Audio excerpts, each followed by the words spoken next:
ng sayawan.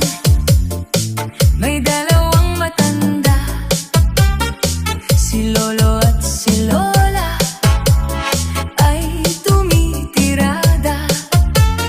Sumasayaw ng tango, sumasayaw ng cha-cha, sumasabay sa tugtog ang kanilang mga paa.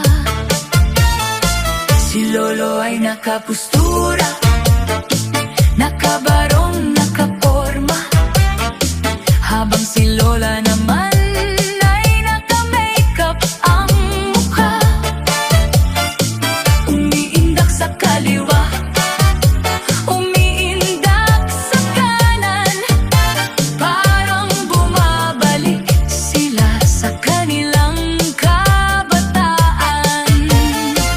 Ang galing sumayaw ni Lolo at saka ni Lola, kahit ang mga tuhod ay may rayuma na. Hindi alintana ang edad at tanda, sumasabay sa indak ang mga postiso nila.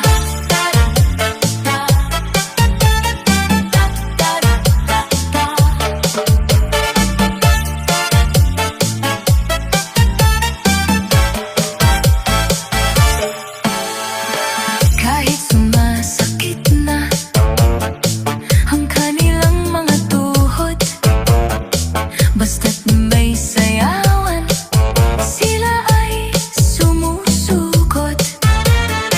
Kahit may mga rayuma, sila ay sumasayaw pa. Sa tuwing marinig ang paboritong kanta, si Lolo ay nakapustura,